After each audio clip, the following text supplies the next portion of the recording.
A seat if you'd like. Can you not hear me back there, Chris?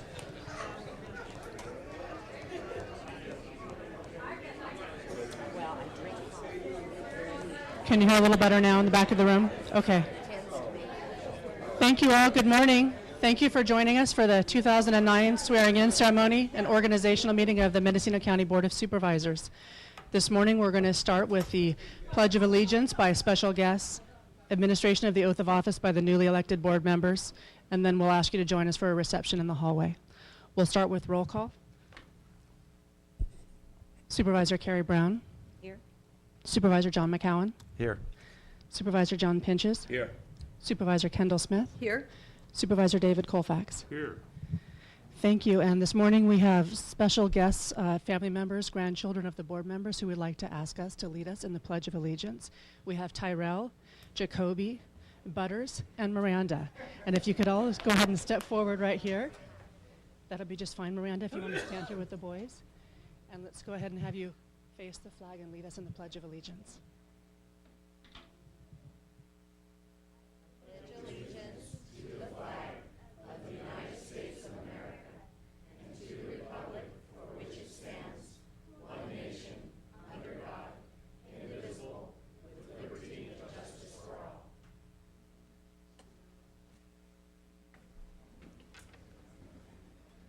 For this morning's meeting, we've also invited a special guest, Ann Molgard, Executive Director, First Five Mendocino, to share a few words with us. So Ann, if you want to come forward. You can use this or you can use that. Well, then I can't see.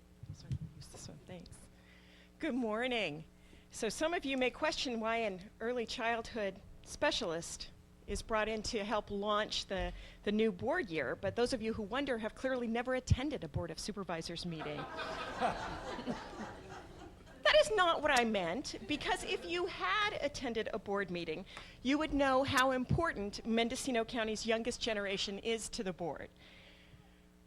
I'm totally serious. This is, well, the previous board is the board that launched Healthy Kids Mendocino, making Mendocino County the smallest county in California to ensure all of its children. And so that is a huge accomplishment, and it does, in a small way, really show what their priorities are. And I got clapping from the redhead here, so I'm really happy.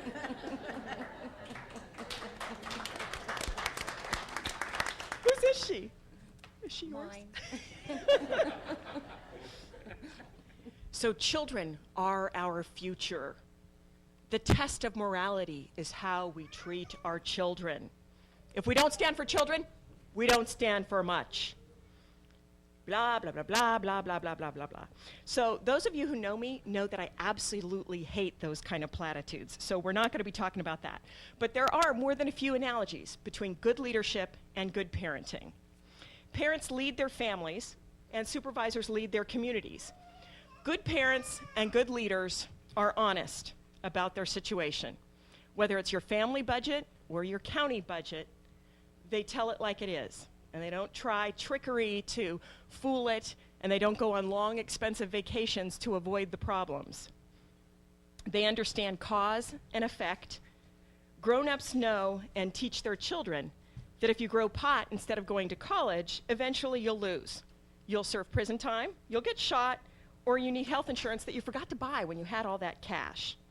And that's what we ask for in our leaders as well, that they be grown-ups. We adults need to grow up, not really our kids. We need to bite the bullet and be honest and straightforward even when it's hard.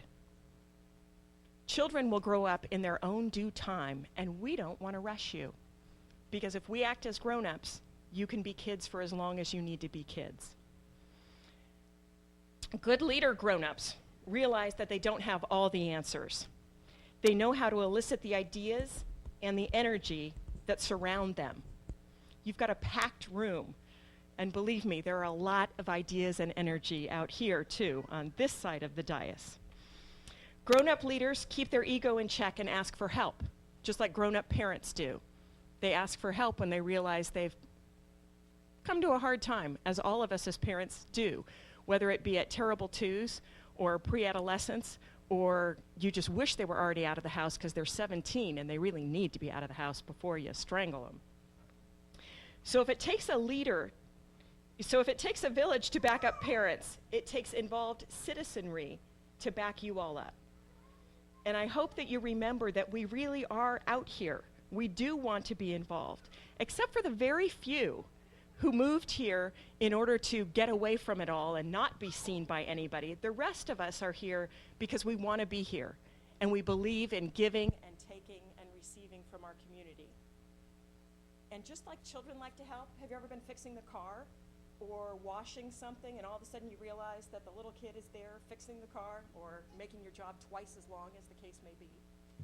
But that's how we really are too. The reason people don't give more is because they're not asked. And sometimes they're not asked because leaders forget that we're out here, and leaders feel this deep, deep sense of responsibility, which we expect and appreciate, but you're not alone. It's really mean to beat up on somebody when he's just going out of office, but many commentators have said that one of the things that George Bush could have done was, after 9/11, asked us to do a little bit more, because we would have. Can you think of anything that your president would have asked you for in the months following 9/11 that you wouldn't have done? Now, granted, our war here is more of a budget war. It's not really as traumatic as 9/11. But here in this budget war, if you ask us to do things, we really will do them. And in part, what I'm talking about is kind of a new level of volunteerism. And whether you call it volunteerism or patriotism or just good common sense, there's a lot of us. Do you ever take a walk at night? For those of you who live in towns, take a walk at night and see all those blue screens that come through the window shades?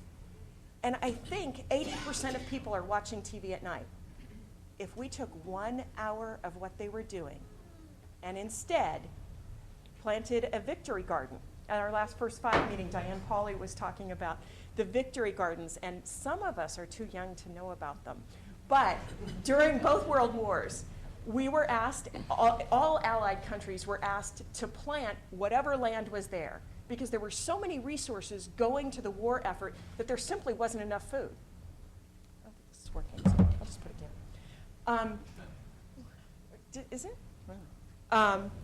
So anyway, that's the kind of thing that we can be talking about now, whether it's getting rid of graffiti or tutoring or planting a garden. There are things that we can be doing, and some of us just need a little push from our leaders to ask us to do those things.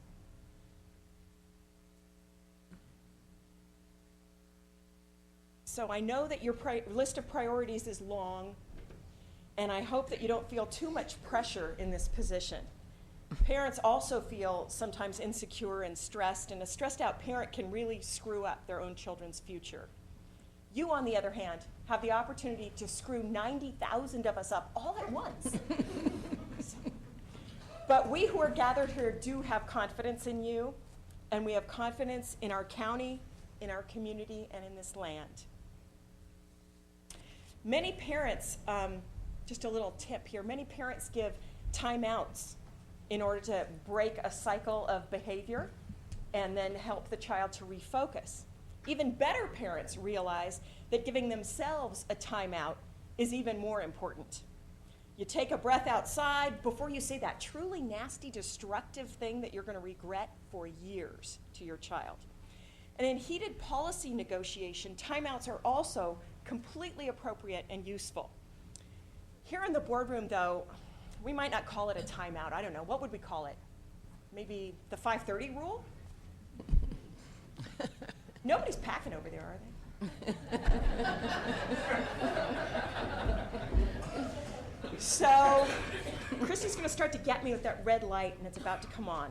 So I was in quite a quandary about